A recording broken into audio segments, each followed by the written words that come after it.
Okay, well, you guys are on here now. You guys Ooh, are I was live. just talking shit. Are we live? Yeah, I was going through the intro already. Oh, okay. What's So, going on? well, good. You're going to have to get my number up on the screen, Oh, I already did. Andrew. It's already up there. Okay, good. Oh, yeah, Zoom just shut down. 1 sec. You guys are on So, now. reconnect. I'll get him back in as soon All as right. it's connecting right now. Good enough. Is All it- right, well, we are... What camera am I on? Where is the camera? It's right here. It's looking at you guys. Oh, it's this one? Yeah. Hello. You're with us live on our podcast once again. We'll get started here pretty quick. We're trying to bring Brian in live from Seattle.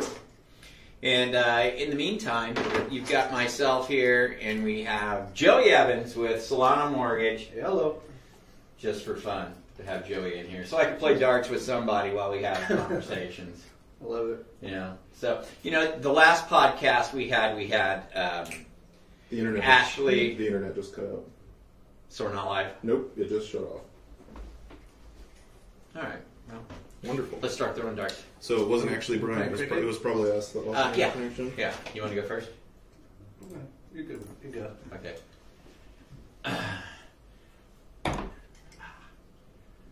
Why would they do that? Did I hit it? Do you go 20 to 15? Yeah, let's go down there. Or do you go random? No, you have to go one at a time. It's probably Brian. It is. Let him know the internet just turned off. Internet just died. Huh? Is it back to the running now? Is it? Nope. Not yet. He's working on it. Did you get a triple on that? No, it was a single. Oh, you just did a circle first. All right, great. Thanks. Appreciate it. Are you there, Brian? Yeah. Yeah, we're just waiting.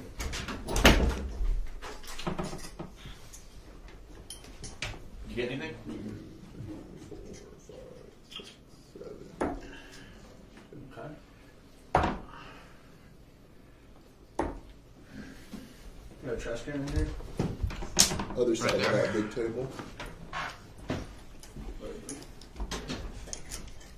Barry Habib interview was interesting. What was it about? What's going on, Greg? Well, he did the tax bills, you know, both House and Senate, kind of broke it down. One good neat thing about that we didn't kind of look at, what I was hoping to figure out when he broke it all down, but basically, for like guys like you and me, Brian, if the Senate bill goes through, right?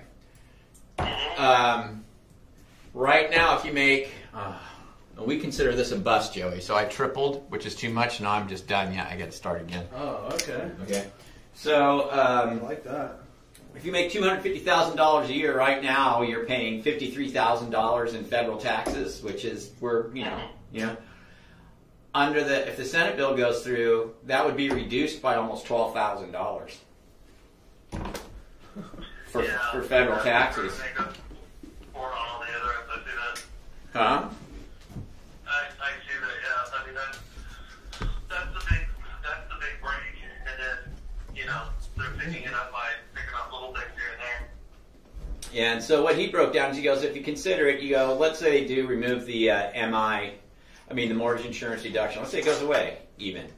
And you're making $80,000 a year. If you had a $200 and something thousand home, this is rough ballpark, you're able to write off about $100 a month in interest, something like that. I forget what it was. But anyway, the long and short of it was, even if you lose it or it's reduced, you're probably, with the other tax savings, you're actually still kind of ahead. You know what I mean, as far as a monthly income goes. Right. Damn it. Got it. Alright, now I'm going to start playing. All our blinking lights are coming back. Blinking lights are coming back. Hopefully we're about to go connect, and then we'll be back up here in a moment. Make sure we connect as Frank and Brian. Mm-hmm, we did. That's where it went live.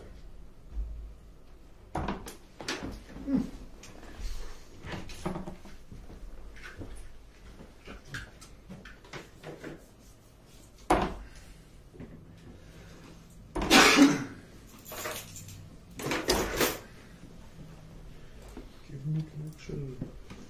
What are you doing? Did you get a triple dub or something? No, I got 2. I got 2. On 20, you said you I busted. No, I went again and I closed it down. Oh, that quick? Yeah. You hit a triple?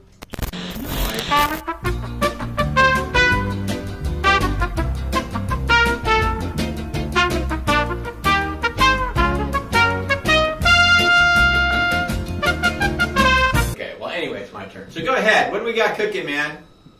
A lot of things. So you know what I did the other day? I'm kind of tripping out on my end.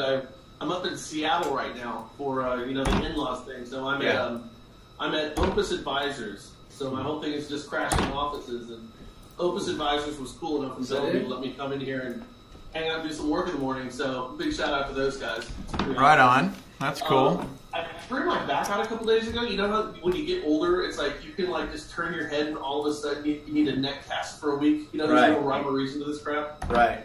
So I threw my back out, and driving 800 miles is really, really nice with a sore back. Sure. But anyways, I was picking up my computer and I dropped it, and so the bottom of my screen is all jacked up right now. What? I mean, I could probably go buy 2 computers for the cost of getting my monitor fixed here. So I kind of figured some of this screw up was on our side. But pretty exciting stuff, don't you think? Yeah, that's always awesome. You and I are both due for computers anyway. My computer is the computer. Remember, when was it that our office got broken into on St. Patrick's Day and they stole everything but the 12 bottles of whiskey that we had up on the shelf? Brand new, 12 bottles of brand new bottles of whiskey. They didn't steal that. They stole all of our computers. And then remember, we had to go out and buy a new computer. Yeah. And then we went down to Southern California with the new computers, and then they got stolen out of the back of a guy's car. Remember that? I do, yeah. You got stuff down there. Yeah, so I'm still on that laptop from many, many years ago, and it's falling apart. The little feet are missing off the bottom. Screws are out of the bottom of it. It's kind of getting a little, so you and I should probably both. We got to tell Kevin. Remember, so the funny part, I forgot about that. The funny thing is, so we had like the Mac towers. Right. They're huge. I mean, it wasn't even with a monitor. It was a tower. It's like a giant box. And we had all desktop computers. Somebody snatched and took all of our stuff. Yeah. So we lost all of our videos because we weren't posting on, the cloud servers because you just didn't really do that type of stuff back then. Yeah.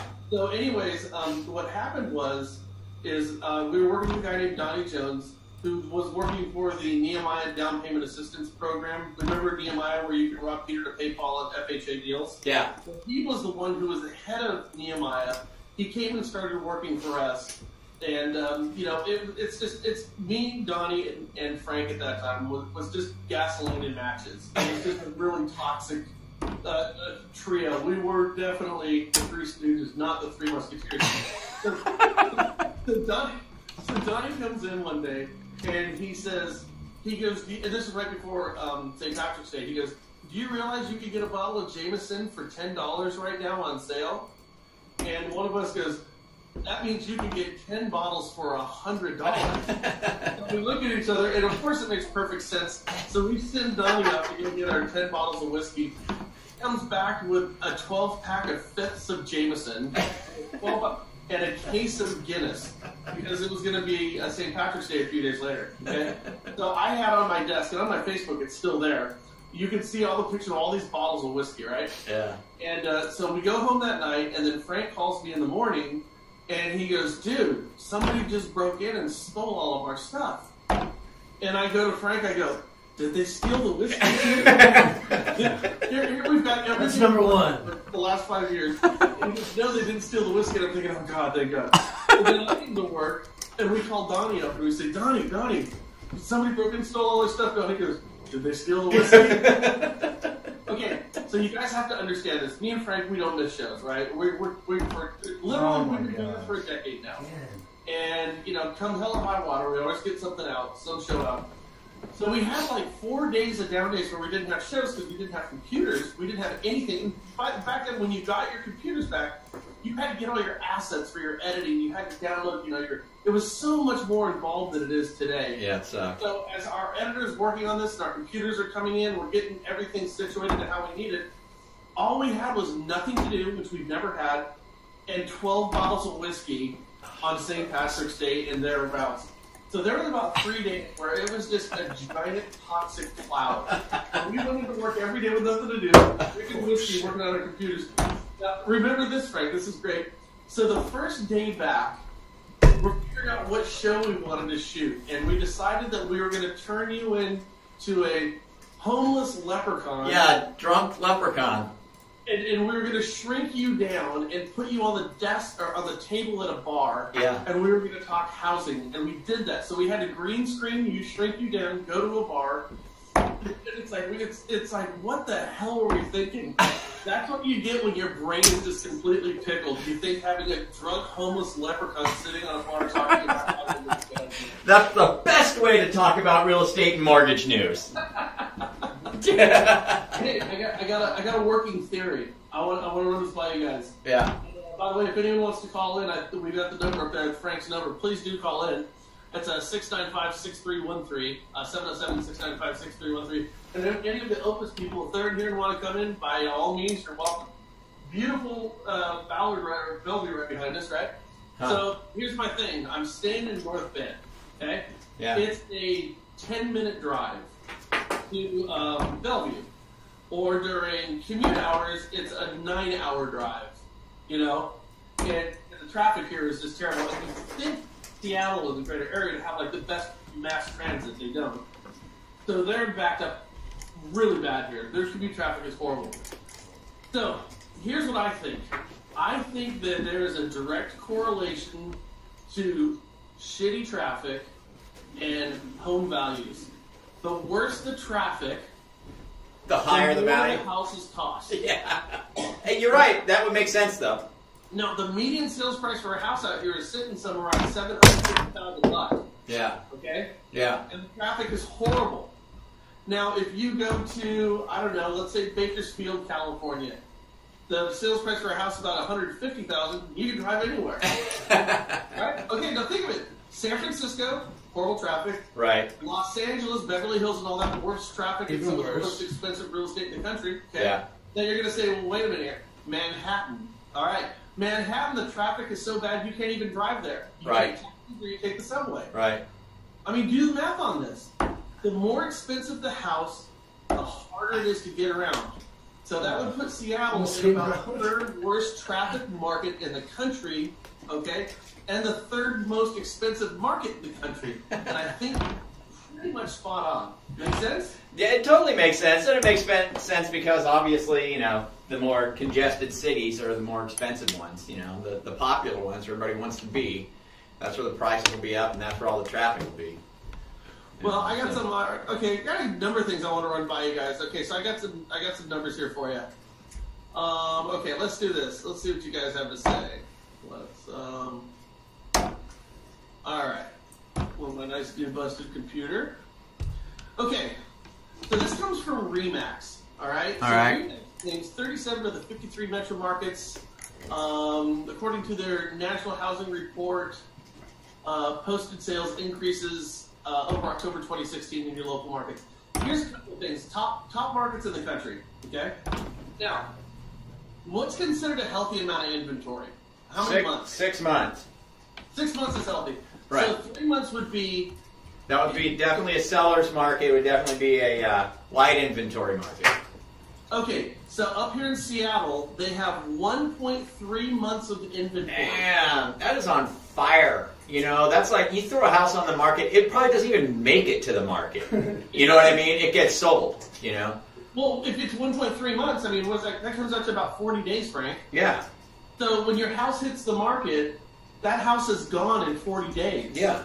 No, So it's insane. That means the average time on market in Seattle is going to be about 1 day. I mean, that's No, that makes total sense. You know what it reminds me of? When I was in the Navy, I was out at a beach in Hawaii, and we went out there and did a bunch of hallucinogens one night, and we were up all night long, and we were on this beach, me and my buddies, and we had this bonfire going, and this fire, because there's plenty of driftwood around to keep it going. You know that driftwood, when it's dried out, that stuff, man, it just burns hot. And we had this fire going. It was so hot inside this fire, it didn't matter what we put in it. It burned. So it's like, you need three things to burn. You need air and heat and fuel for fire, right? We had all the air and all the heat we could possibly want, and it didn't matter what we threw in there. It just would, you throw a beer bottle in, it was like, it would just be gone. You know what I mean? So that's what the market's like up there. It's just so hot. You throw a house in there, gone. Just gone. That's amazing. You know what the best thing to burn is? If you ever get a chance, do a cooler, like a beer cooler, a soda cooler, like the A styrofoam? Throw one of those suckers on a fire and watch what happens. It's crazy. A styrofoam one? That has styrofoam in the middle, the plastic on the outside. Oh, you mean like a bona fide cooler, like the full-blown cooler? Yeah, chuck one of those on a fire and just run away. And run away. Okay, so I got a couple more for you. So Seattle, we got 1.3 months in inventory. Right. Denver also has 1.3 months. San Diego has 1.8 months, and San Francisco has 1 month. Now, the reason San Francisco has 1 month, and we know what this is right now, it's cash buyers. It's all the tech industry people coming in and seeing a house that comes on the market, they're just buying that thing cash. So you really theoretically can't get lower than 1 month. So you have Denver, San Diego, San Francisco, and Seattle are the hottest markets in the country. By the way, also worth pointing out, the worst traffic in the country as well. Right. So going back to my point, here's a couple more for them. So top home sales increases. Okay, so this is where you have, if a house is going for $100,000 and it's going for $150,000, that's a 50% hike. Right. So the top, and these are going to be Midwest states, pretty much. We've got Billings, Montana, which is up 12.4%. Wow. Billings, Montana. Number, but Billings, Montana. That's Ted Kaczynski Unabomber country. There's nothing there. Though it's beautiful for everybody who's watching from Montana. I love Montana. Albuquerque, New Mexico, Frank's favorite city. Yeah. Good old Albuquerque. It's 19.8%. And by the way, for those of you who don't know, Albuquerque, New Mexico actually sits higher than Denver. Denver's the mile-high city. Albuquerque's looking down on Denver. Really? I didn't know that. It's the biggest thing in the world. Wow. And then you got in Vegas, you have 13.2%. So we know Vegas is a hot market, and we know that it's a pretty pricey market too. So that's kind of surprising to see how hot Vegas is right now. Yeah. So that's interesting. And then my third area is top price increase. Okay, so this is where they're hitting plateaus that they've never done before. You've got Birmingham, Alabama, New Orleans, and Des Moines, Iowa. Really? Yeah, so there's a lot of interesting stuff going on with housing right now. And here's the thing that as I'm looking at this, I just can't help but think, and I know we have a cleaner book of business than we've had in years past, but I mean, there's like a frenzy about housing right now. There's a frenzy to get into, and it's the same type of frenzy we saw back in 2007, 2006. You remember you'd write a loan for somebody and say, "Don't buy that house. This is a crazy thing," and they would look at you the loan officer and say, "You're nuts. I'm going to make a fortune on this thing." Right. I feel like we've gotten back to that point where there's just a frenzy to get these houses, and that generally is an unhealthy thing, I think. It's a different kind of thing, though. The real driving force in this crazy appreciation in this market is the inventory issue. You know what I mean? I don't think that's what it was back in the day. Pre-meltdown. I think we have plenty of inventory. People buying and selling houses, no problem. But it's just the lack of inventory today, and we talked about this briefly before. And my opinion on that is just that there's, everybody came out of this crazy meltdown, and now when you buy a house, it's kind of like, yeah, I'm just gonna stay here. I'm just gonna get my mortgage. I'm just gonna sit here. There's no motivation to sell, even though technically, if you wanted to get back to that, I'm gonna buy a house and turn it for a lot of money. This is the market. This is the time, yeah. This is the market to do it. And so that's really is surprising that there's not more people doing it. How much more can it? The thing is how much more up do we have before there's some type of a correction? I mean, we talked about this. Home values in every major metropolitan area are higher than it's ever been. And by the way, I also just found a study that just came out and you can find this one on CNBC. But they looked over the past 40 years, and here's a statement: home ownership doesn't build wealth. A study finds. Yeah, we saw that. Isn't that interesting? So a study found that, if you were to rent and then invest your money rather than putting it into a house, that you're going to be better off. Now, I think when you're looking at the past 40 years, you've got like this big anomaly right in the middle, where everybody lost everything. So I think the numbers of a study coming up with drawing that conclusion does not take into consideration the anomaly, the housing crisis in 2008. Right.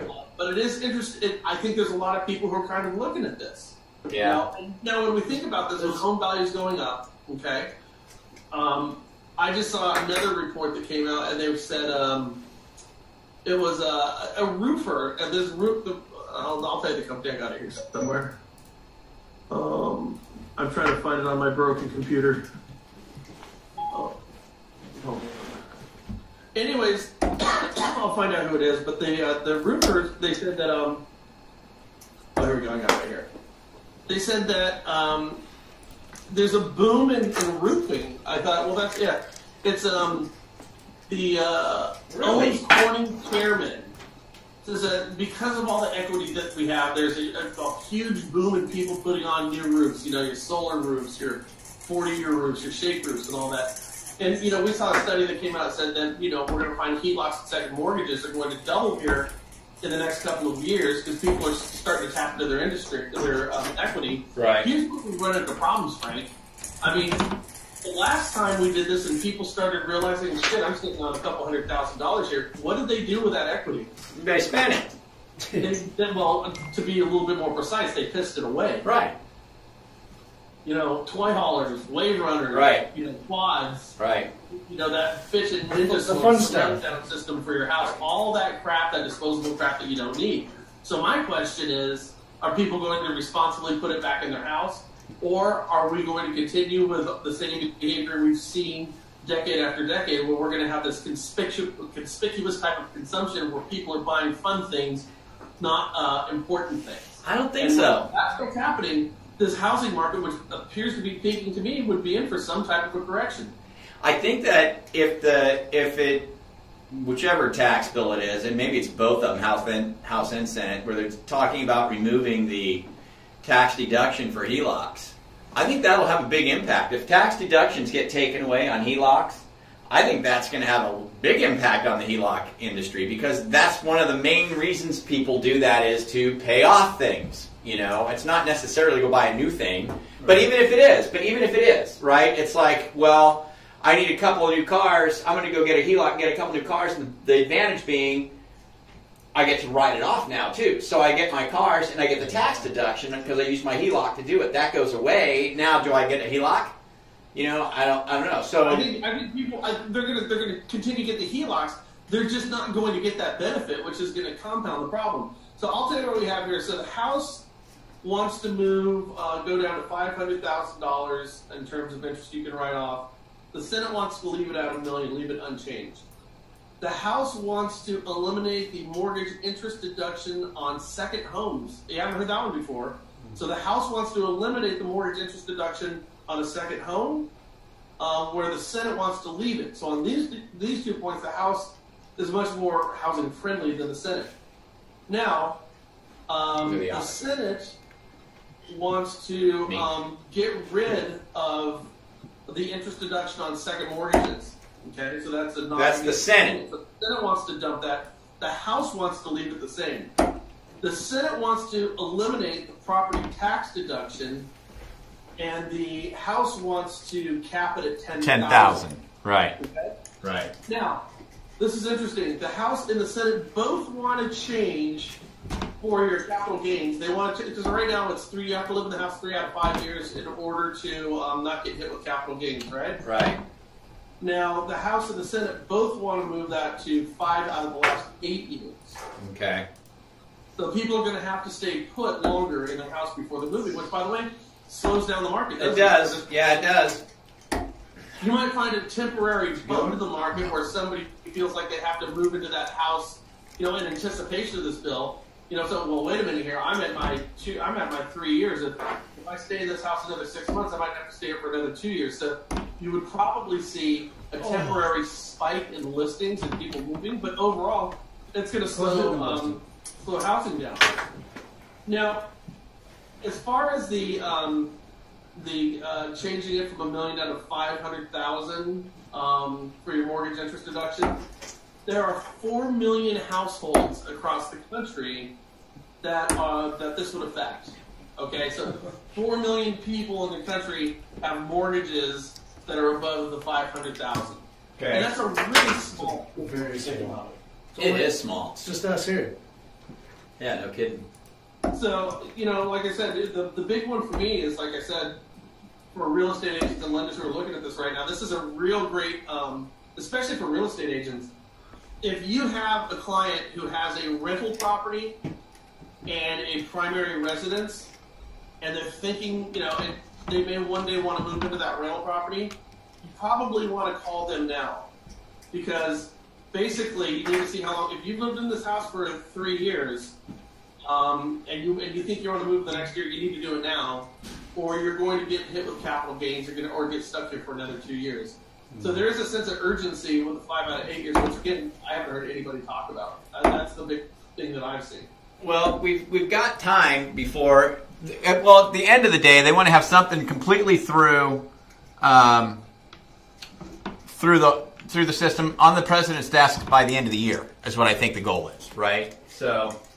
Well, that's the idea, but I mean, seriously, but what I'm saying is now's the time to start. They're talking about putting these back in a committee right now. What's that? They're talking, the House and the Senate are so far apart, and it's basically figuring out what do we cut and what don't we cut, so we can get to what we see as a manageable number. Right. But the Senate and the House bill are so far apart, and I think there's like 4 or 5 Republicans who voted against everything the Republicans are putting up right now. All you need is 1 or 2 to vote against, and nothing is going to go through. Still, for the life of me, I'd be surprised to see if anything comes of this by year's end. And I'll tell you another one that I saw that was interesting is right now they're talking about finance reform. So they're saying in between the midterm elections and getting the tax reform through, they want to do finance reform with Fannie and Freddie. Really? Okay? Yeah. And I'm like, oh, how the hell is this going to happen? So you have finance reform that they're talking, housing finance reform with Fannie and Freddie. And the reason they want this, and I just noticed the comparison, because Corker and Hensarling are stepping down. So they're not running again. They're done. Wow. Okay? Okay. Now, remember the last time we had a giant bill that went through? Yeah. Where we had somebody in the House and the Senate who said, I'm leaving, so we want to get this done for our legacy. Yeah. It was a guy named Dodd and a guy named Frank. Yeah. They put together this just abomination of a bill, and then they both hightailed it to the private sector. That was Democrats. We now have Corker and Hensarling who want to put together finance reform, and they're both on the way out the door.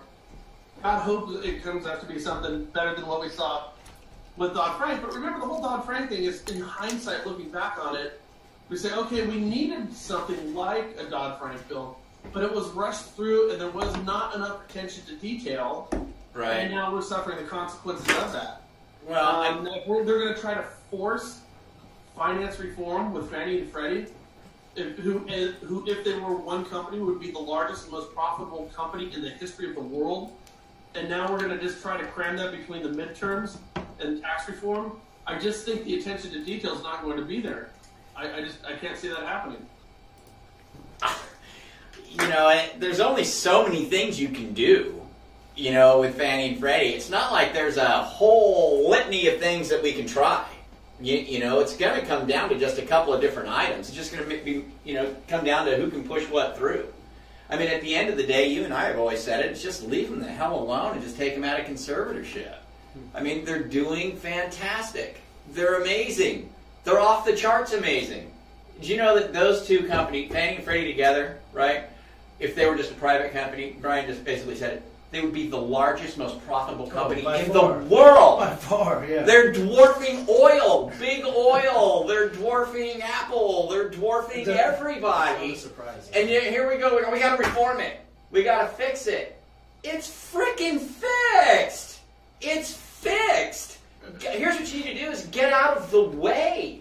You know what I mean? Let them run. It's ridiculous. What would they do? I don't know what they do. When you look at the profits of Fannie and Freddie before the Treasury sweeps, we did look at this. They made more money than ExxonMobil, BP, Apple, Microsoft. Right. They made more money than anybody. Yeah. But this is interesting. So the article that I'm reading right now, the reason why this cracks me up. The reason why they say they want to have finance reform is because, let me put this to you, policymakers are also facing a deadline of sorts. Fannie and Freddie are set to run out of capital next year and would have to draw on the Treasury if they suffered quarterly losses, a move that could spook the mortgage market. The lawmakers are hoping to cut a deal before that happens. Now, it's those lawmakers who cut a deal that ensured that Fannie and Freddie are going to require a taxpayer bailout. Right. We talked about this before. Yeah. You know, one of the reasons why, this is your Congress, this is our Congress, but one of the reasons why Fannie and Freddie have been in conservatorship longer than any company in the history of our country, which is also true, is because our lawmakers, the same ones who want to cut a deal, they overhauled in 2012 the rules of conservatorship. You remember this, guys? And those rules allowed the Treasury to sweep all of their money, not just make a payment on the dividends, okay? And the reason they feel comfortable with that is because Fannie and Freddie have a $258 billion line with the Treasury. So they can go ahead and borrow $258 billion whenever they choose.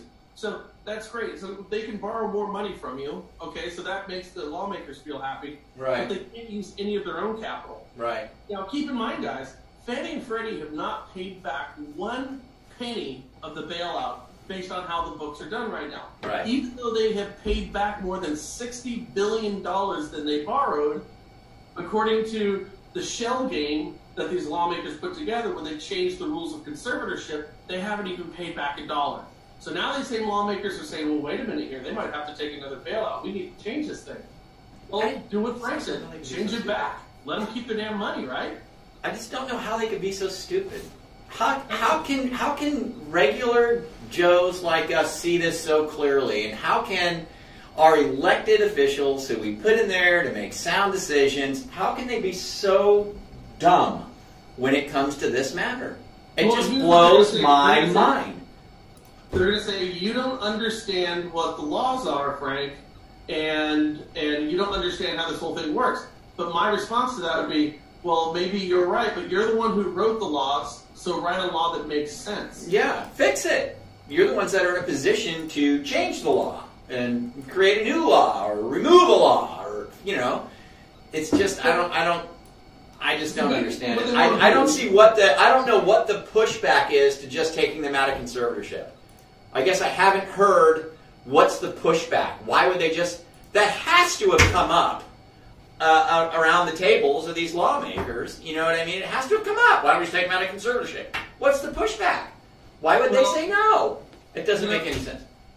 I think the thing is like while they've been in conservatorship, there has been some changes that have been made that are in fact good. So a lot, there are different G fees for the different banks. So that you might be paying a G fee, but Wells Fargo is paying half of the G fee that you are. So Fannie and Freddie were cutting different deals with different institutions based on the size of them.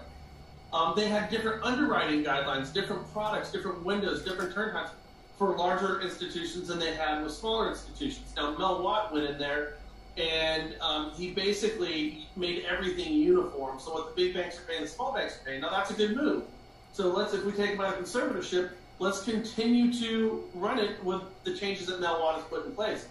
The big thing that they want to do, as far as I can tell here, is they're really looking at the Mortgage Bankers Association changes, where you would have multiple private guarantors. Okay, so Fannie and Freddie would come out of conservatorship, and in the overhaul, they would be a guarantor and work in a very similar capacity to they have right now. What would change is that we would then allow to have multiple private guarantors who would come out and compete against Fannie and Freddie.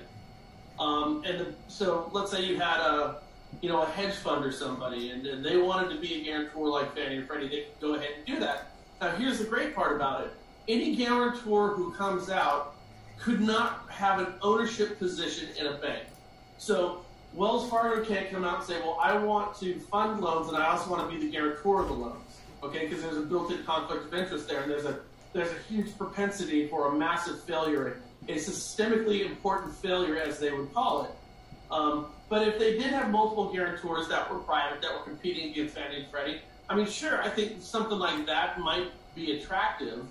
But my concern is that they're going to overhaul this, and we're going to find the same type of let's change it for change's sake type of things that we've done as a result of Dodd-Frank. Right.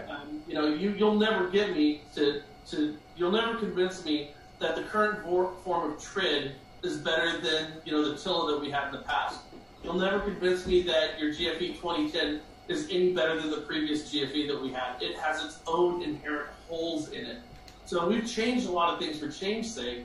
I don't know if they've been necessarily improvements, and my concern is that that's what's going to take place. And if they're going to try to get this between the midterms and after this tax bill, there's just not going to be enough time to look at this thing to make the type of decisions and changes that need to be made. Right. With the private guarantor thing, so let's talk about that a little bit more. So that would essentially be, so you've got Fannie and Freddie, but then they would be competing with private guarantors. So, correct. So that would mean that you could have, like you said, some hedge fund or something like that decide they want to enter into the mortgage space, and they would basically start buying mortgages. Is that?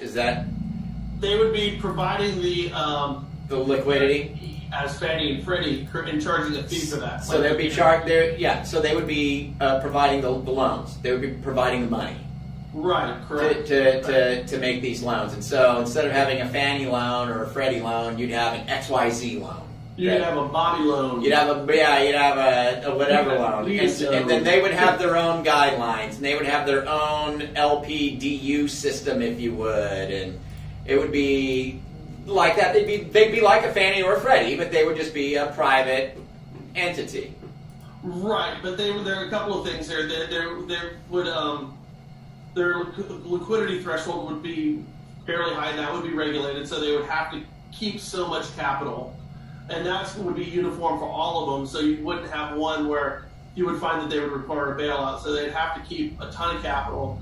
And as far as like the systems that you run, I mean, I would imagine that would be standardized as well. Like with Fannie and Freddie, I mean, they're essentially using, the same DU type of LP things, and I would imagine that would be uniform across the board as well. But if you have private industry that can come in there and run it, more efficiently and a little bit more lean, and come in and provide a better product to a consumer, to a lender, then I'm all for the competition. But again, my concern is that this tax bill, if it goes through, it ain't going through for the next couple of months. What are you going to do? Have 9 months to figure out how to overhaul what's the largest company on the face of the planet? I see more problems than solutions with that. Well, they're bound and determined, apparently, to get it done before the end of the year. And so, unfortunately, I think you're going to be facing what you don't want to see, Brian, and that is they're probably going to shove something through. Well, something's going to go through. You might remember Mel White just a couple of months ago. He went and begged Congress to let Fannie and Freddie keep some of their money. Now, this is a guy who's made some really prudent changes, okay, some really good changes while under conservatorship, who by all practical means has done a really good job. So if there's anybody who knows what's going on with Fannie and Freddie conservatorship right now, it would be him. Right. And he went to Congress and begged them because he sees the problem with this pending bailout coming up. And I think what's going to happen here is I think that Congress has set it up to where Fannie and Freddie are going to, it's an inevitability that they're going to have to take a bailout. And when they have to take that bailout, then there's going to be, a rush to, we must get something done right now. The taxpayers cannot be on the hook for more money, my God, and just create this storm, this fake storm, so they can go ahead and possibly push something through. And again, I mean, remember we did GFE 2010? How long? It took a year to figure that damn thing out. It's a good faith estimate. It took a year to figure that out. I know. Still reeling from half the Dodd-Frank crap and the CFPB crap. You don't remember? I wasn't around for that. Yeah. You want to find a hiccup in the market, there it is. But the same Joey wasn't around. He doesn't remember the old good faith estimate. In fact, if we showed you, Trend came around right when I got into the business. Oh yeah, if we would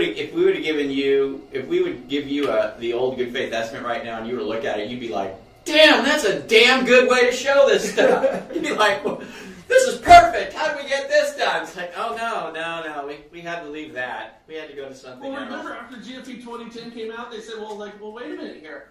But my consumers just want to know what's going on. We don't want to have to get into this whole disclosure period. Okay. Here's what you can do. If you really want to show them what they're going to pay because GFE 2010 doesn't show them, you can go ahead and now give them a worksheet. That worksheet wasn't here like at the beginning.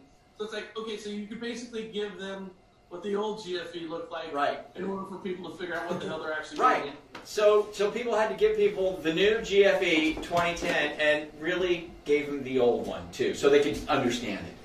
What are we using now? Now it's loan estimator, right? It's a loan estimate.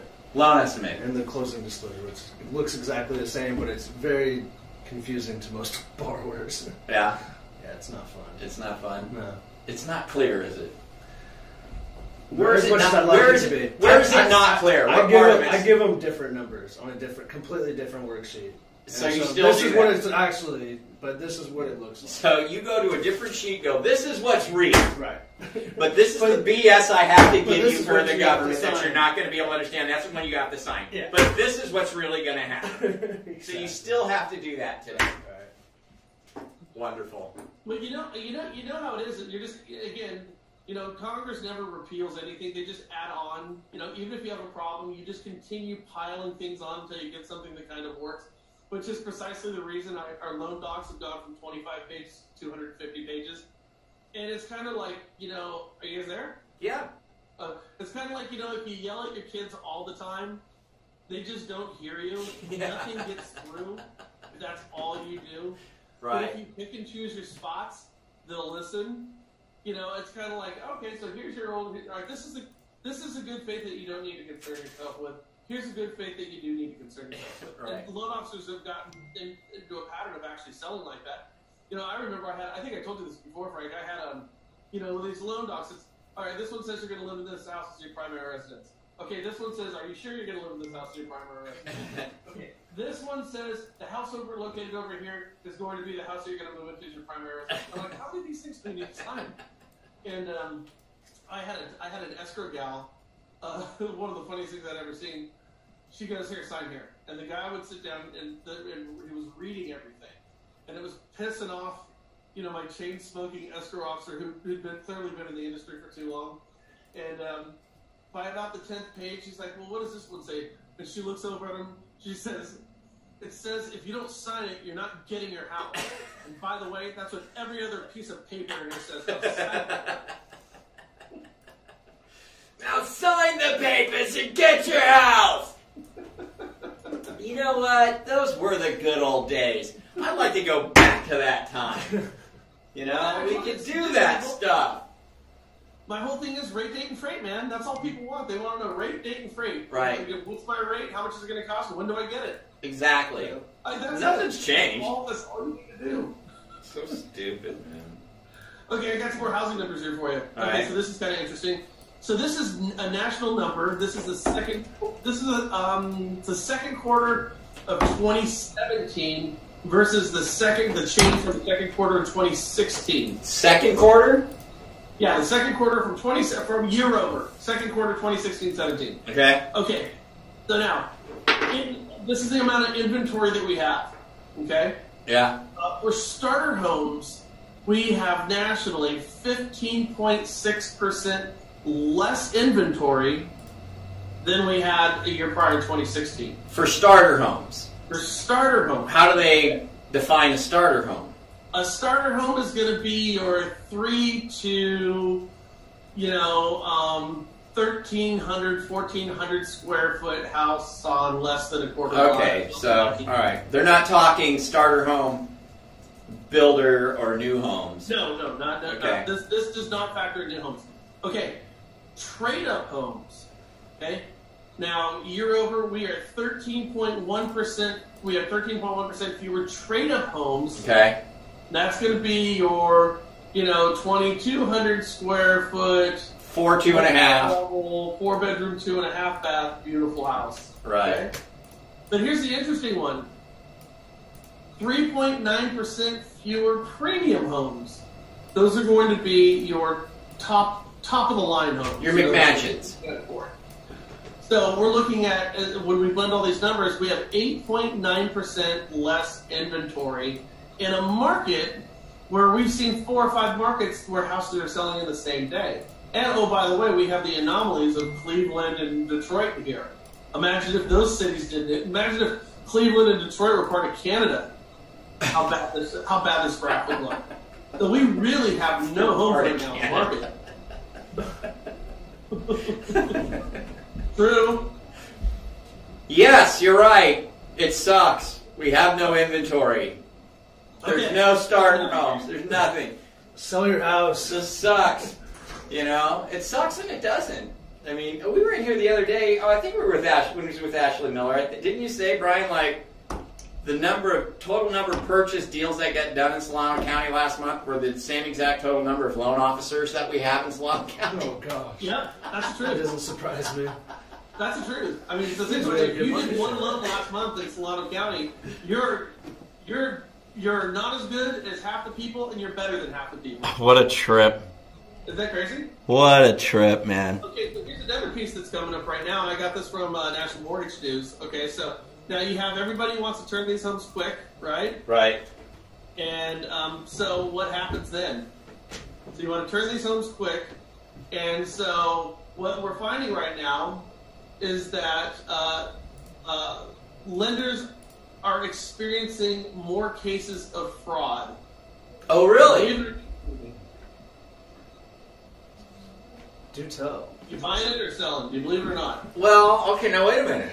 In what way? Okay, so National Mortgage News is saying that fraud is on the rise.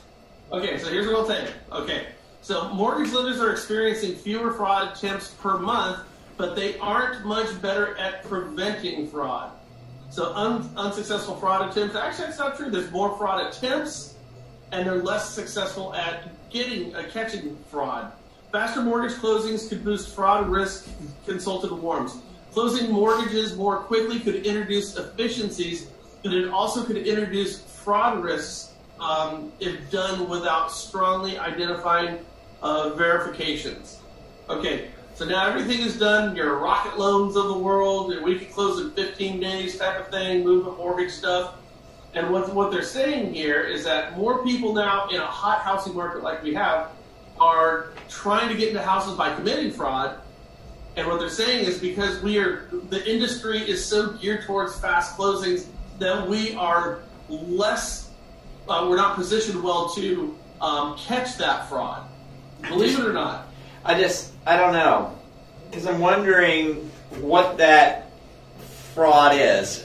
In the old days, people were buying houses to flip them, like crazy. Everybody was flipping, but getting in to get out.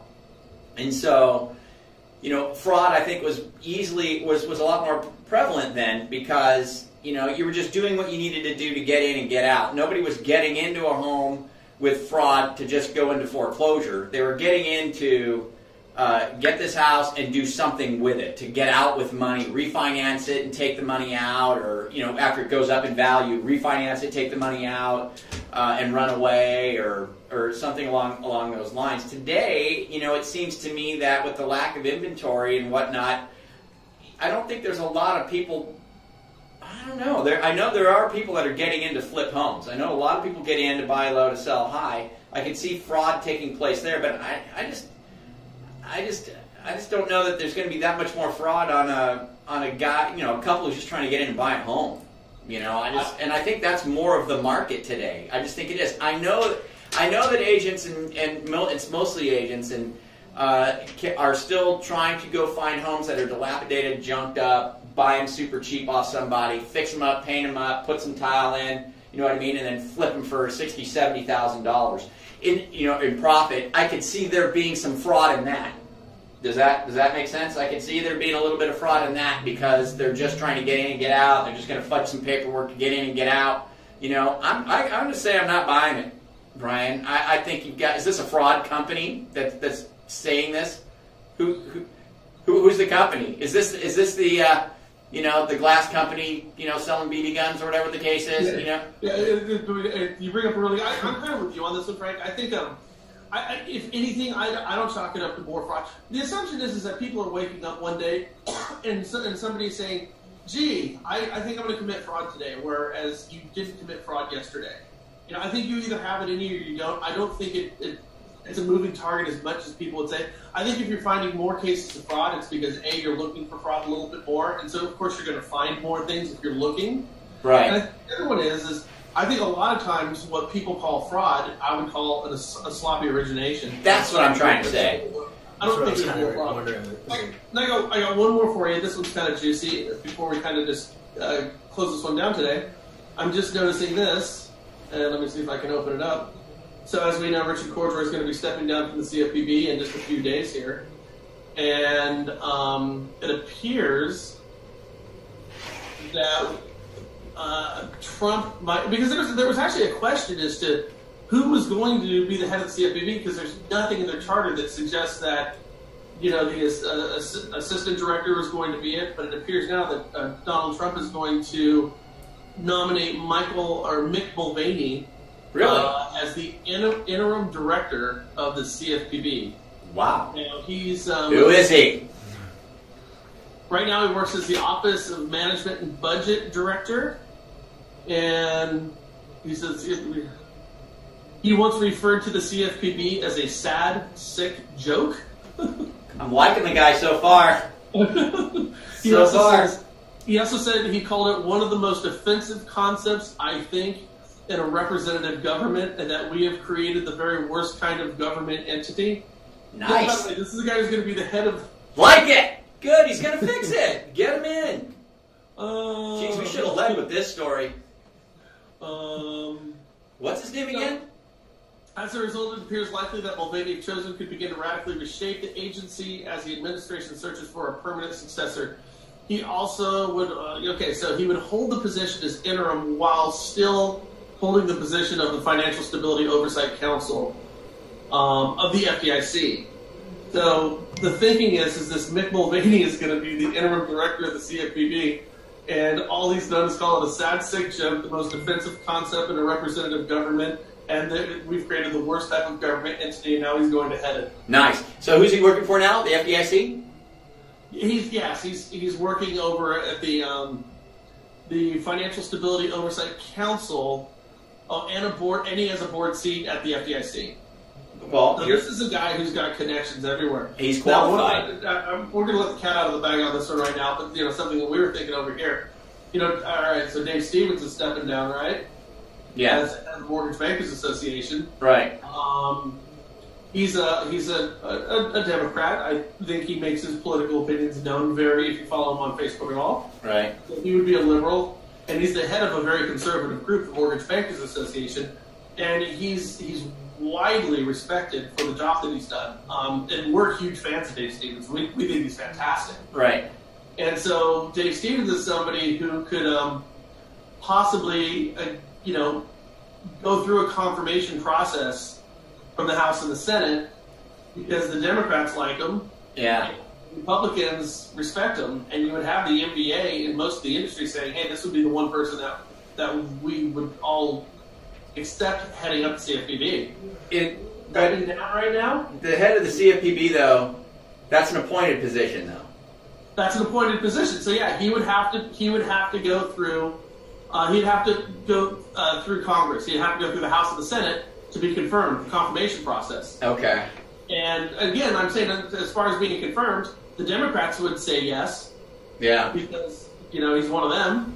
And he would be backed by the MBA and everybody else in the mortgage industry, in the banking industry. Yeah, and you'd probably get Republicans to say yes, because in a sense, he's like one of them, sort of, because of, his because he's the head of the MBA.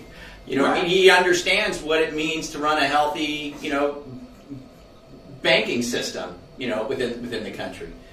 So, and he's proven that. I don't know though. This Mulvaney guy. I like him. His name's Mick Mulvaney. I mean, he sounds like he's a heavy working for the Costa Nostra or something like that. Yeah, he sounds like the kid in the schoolyard that used to beat everybody up at recess. So which don't go there, Mick Mulvaney's over there. Was it the Genovese crime family you worked for? Nick? Yeah. Oh, that's too Well, funny. that's encouraging. I'm glad something's popped up. That's a good thing for us to talk about, and we need to dig into Mick a little bit. Another key issues: reforming the government-sponsored enterprises. It's not clear how much of a role the CFPB director could have in that debate, but some of the agency's rules, namely its qualified mortgage regulation, would be affected by the change. Okay, Fannie and Freddie. Okay, so that's 5 areas of Mulvaney. All right, let's see. Following. Oh, I don't have it here. Shoot. Is that 5 areas of Mulvaney? Well, I think we get an idea of who he is by what he said from a couple of his statements. Let's try. Yeah, that's pretty Mulvaney, telling. Okay, he supports and receives donations from payday lenders. Okay, so Mulvaney would be, you know how Richard Cordray came out against payday lenders and Yeah. carried the form against them. So he's taking donations from payday lenders. So he would be anti what Cordray had put through. All right. Let's see. Mulvaney supports a 5-person CFPB commission. Yay. So I think I do. So he supports that, which is Richard Cordray would be against. Right. Mulvaney criticized the CFPB for not catching the Wells Fargo fake account scandal. Sure. We brought that up. You know, Wells Fargo, by the way, turned themselves in. Right. It was uncovered by the LA Times. Right. And the DOJ was already hot to trot on the Wells Fargo thing. And then the CFPB comes in there and, you know, hits them up for billions of dollars and says Right. they didn't do anything didn't that do wasn't anything. already caught. They just took the money. So again, anti-Cordray. Mulvaney is critical of the CFPB's consumer complaint portal. Okay, the consumer complaint portal, where basically you can go and bitch about somebody and then it's widely available to everybody. And it's not vetted. Not vetted. Anti That's the big problem. position. Unvetted complaints. And Mulvaney wants to recapitalize Fannie and Freddie. I got to tell you, I like them. I think I like him too. Yeah. We're gonna have to look more into this Mulvaney guy. Let's get his picture framed and put it up in the office. Put little light, you know, one of those picture lights on it. So at nighttime, just his little face is lit up in the office. Totally, I think it'd be great. Oh, dude. Hey, listen, it's 12:15 right now. We gotta I get- gotta jump. I got a couple other meetings I need to go to, and I want to give a big shout out to Opus Advisors here in Bellevue, Washington, for opening the doors. Got a beautiful office down here. They got another beautiful office in downtown Seattle. They've just been fantastic. So thank you guys so much for doing this. And Nice. let's circle around. And by the way, we had a couple more problems again today. That's when we started later than 11 o'clock. We'll be on tomorrow at 11. So make sure you jump on. And again, guys, it's great with the call-ins. There's nothing to be afraid of. So Yeah. with Why that be said, afraid I'm of going to that? go jump out in the rain. Well, good luck and have fun, and we'll catch up with you tomorrow. All right, brother. I'll talk to you guys soon. See you guys. All right.